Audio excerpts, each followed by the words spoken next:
Hello, my name is Lisa Elvin-Staltari, and this is my channel, Have Roots Will Travel. I'm a genealogist and a passionate traveler. Traveling can take many forms, whether you're traveling virtually, in person, or sometimes we're doing time traveling, as what we're doing right now in genealogy. Most of my videos are going to be about travel or understanding various locations. But in this special series, I'm really focusing on the biographies of this amazing series of women called Les Filles du Roi, or the King's Daughters. I'm going to be focusing on individual biographies, and we're going to get to know these women. These women were part of a program called Les Filles du Roi, and it was begun in 1663. And I have done a video on it. So if you want to get more information on the actual program, just look up Les Filles du Roi, the program 2.0, and that will give you some information, a lot of information, I hope, about your ancestors' journey and what she had to do to get to New France. It was quite an ordeal, and I share that so that we don't have to keep repeating it on every single video, but I really urge you to have a look at that video. Today we're going to be looking at one girl in particular, and her name is Anne Rousseau, and she is my 8 times great-grandmother. Now, it was believed that she was born around 1637, but other than that, we do not know her parents or who she was, who her parents were, or exactly where she came from.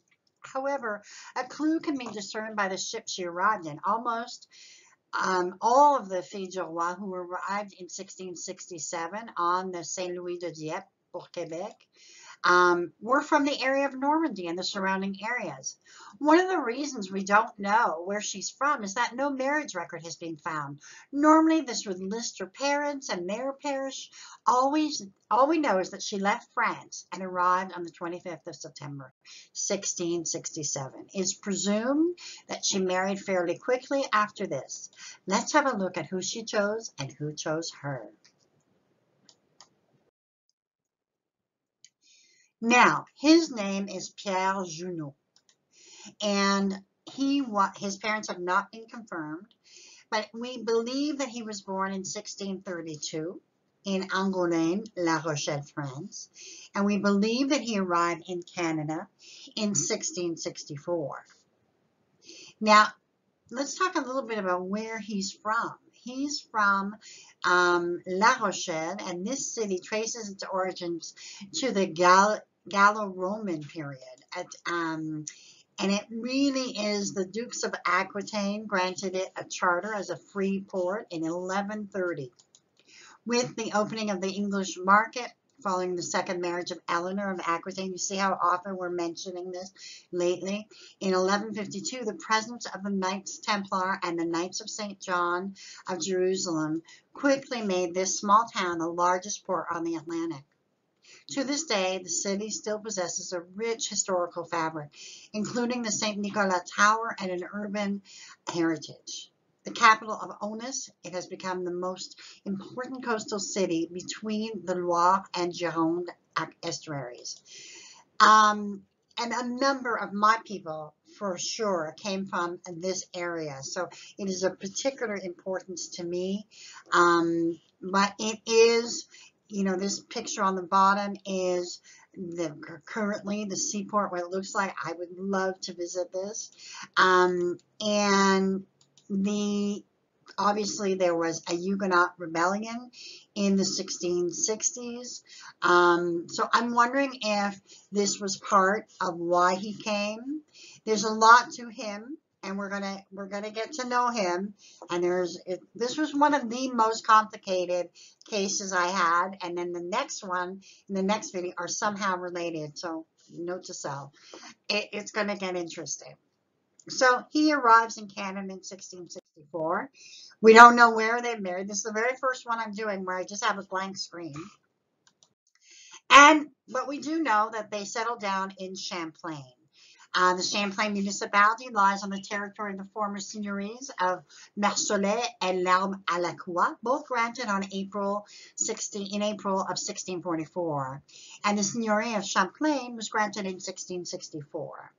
The first French occupants from other settlements came around this period, and it was around 1666 that concessions were granted in the Seigneurie of Hertel, and in 1667, I think this is when they arrived. So I believe they are among the the pioneers of this area. Obviously, this church was not the church that was there at the time, but I wanted to give you some kind of idea of the look of it. And the Paroisse Notre-Dame de la Visitation de Champlain, and it was created by the Monseigneur François de Montmorency Laval in 1684. So Champlain is actually very up the river, essentially, from Three Rivers. So it's kind of halfway between Quebec City and Three Rivers. Not halfway, but close to both. So I guess that would make it halfway. Now let's have a look at their family. This is a very rare occurrence. They only had 2 children. There's no other evidence that they had, for any deaths or anything like that. So Marie Anne was born 1670, and she married René Salé and had 5 boys. All but one died at birth, and even that one drowned at the age of 28. Marie Anne then remarried to Jacques Boisjoli, but did not have any more family. So that means that any descendants come from the next person I'm going to talk about. Obviously, that's where I come from. Augustin married Elizabeth Blanchon de la Rose, and they had 15 children, 14 of whom made it to adulthood. A remarkable achievement, to be sure. But what makes Augustin even more remarkable is who he married.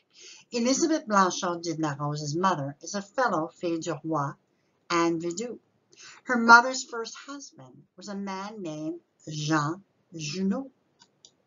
Does that sound familiar? We'll be exploring more about Elizabeth's mother in the next video, which will be focused on Anne Vidou. But for the purpose of today's video, although a lot of this is conjecture, it's entirely possible that Jean Jouineau was the father of Pierre Jouineau.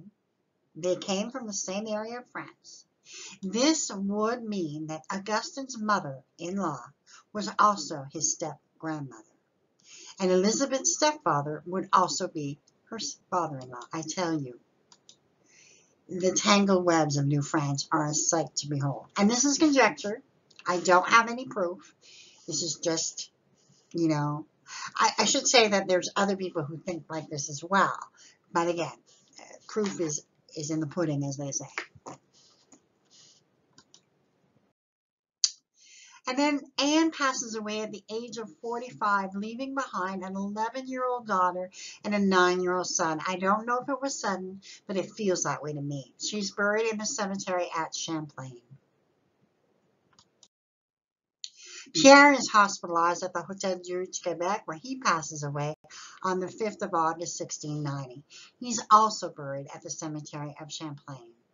I do not have actual records, but these are from the Quebec database that I use. So he was hospitalized and then took a turn. But there is a map from the website of the town of Champlain. And while I was doing the research for this video, this is their Circuit Patrimonial, which is French for historical tour.